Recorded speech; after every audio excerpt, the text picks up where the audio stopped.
Today started out as a really good riding day, but I broke another spoke. I don't know if it was one of the same ones. He had marked the spokes that he fixed, except that I took the tape off. I just thought I should do that. I don't know why, and now I'm kind of wondering if the spoke that broke today was one that he fixed, but it doesn't matter. I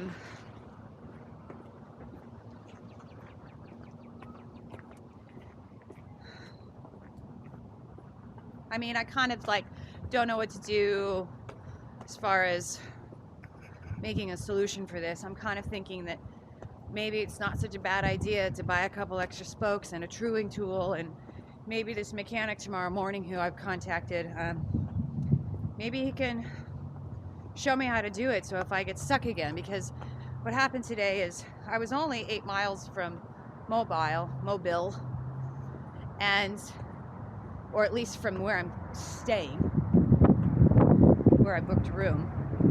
And it's kind of like if I probably could have had enough skill to deal with it and fix it myself for 8 miles, right? So I wouldn't have been stuck, because I called the sheriff department kind of just desperately, just kind of like, hey, I'm stuck in a situation here. Anyway, they transferred me to the police department. They were like, you can call a cab. I didn't realize that the area that I was in was considered the city of Mobile.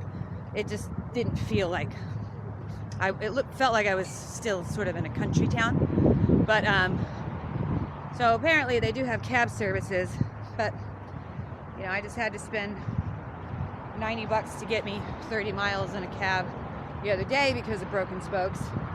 Just didn't love the idea of this. Wouldn't have been a $90 ride, but it probably still would have been maybe $20. I don't know. Anyway, I end up meeting Mike, and he was kind enough to bring me. I think I was barely. This car is trying to reverse. I think I was barely, out of his way. I think he was just going to stay on the 10, and to turn off onto the 65 for 3 miles wasn't really an issue. But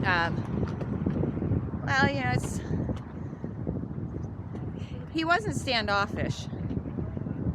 But I think people are just leery when they, when a stranger approaches them and says, hey, could you give me a ride? Depends on where you are. It depends on who the person you're approaching. He was kind and he did it for me. It wasn't a big deal. I feel a little badly that I couldn't do anything other than say thank you, but I think that's something I need to get over.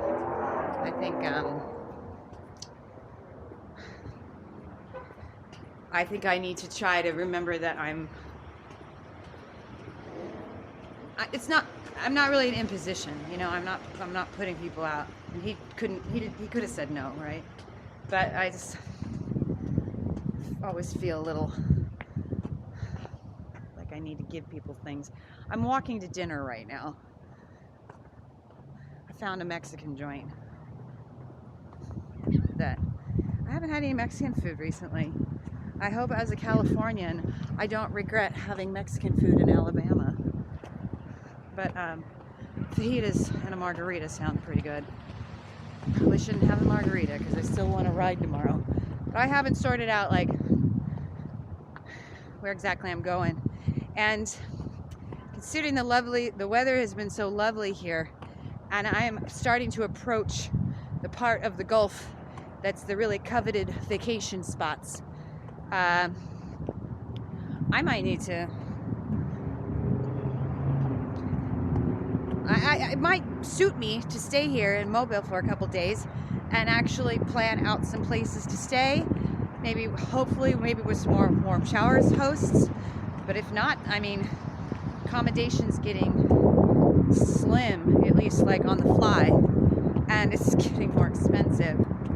So it's something to consider. But that's what I'll think about that tonight. after I have some fajitas and a margarita. Altogether, I mean, I had a really cool conversation with, you name it. It's just like, can't even, it becomes a chore to think about, taking out the camera when you're in the middle of a good conversation with a stranger. But I met some kid here at the hotel. I say kid, he's an adult man. It's just that I think he's quite a bit younger than I am. And oh, I cannot walk through that. Okay.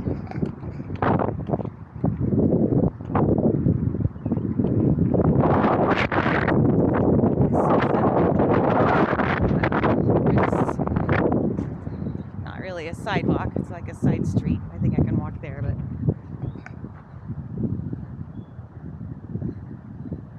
I don't know. I can't remember if my place that yeah, it's over here. Yeah, it's over here. Anyway, I had a really good conversation with him. He's been driving truck for many years, and he's a bit of a traveler too. Oh, he's stayed in the States though. His travels have taken him to 48 states, and you know, it's just nice to have a conversation about what it means to, you know, to leave where you're from and see some other places. And we all do travel a little differently, right? And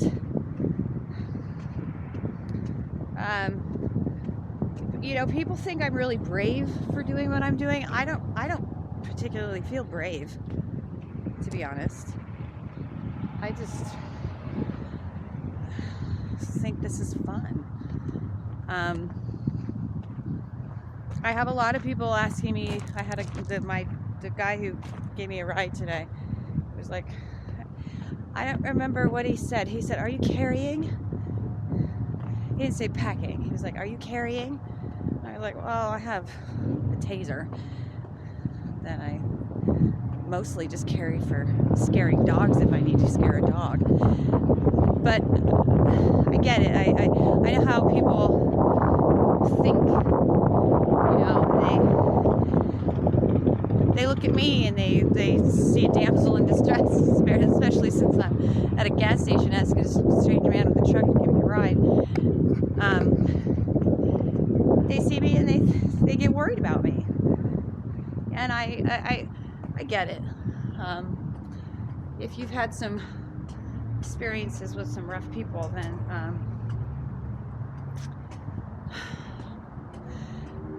it could change how you behave in the world. But I just feel pretty strongly that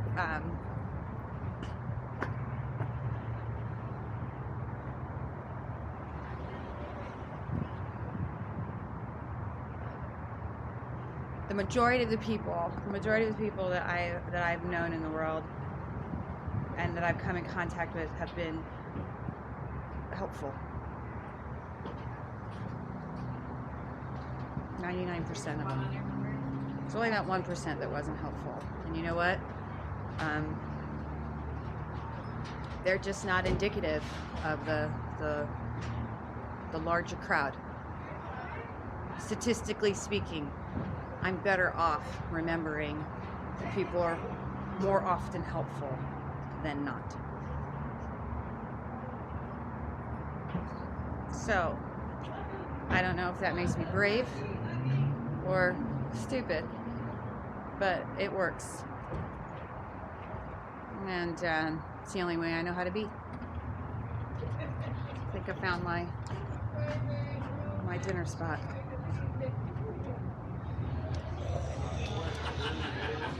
Ooh, yeah. Let's have some. Maybe they got a bar. Yep. Dinner time.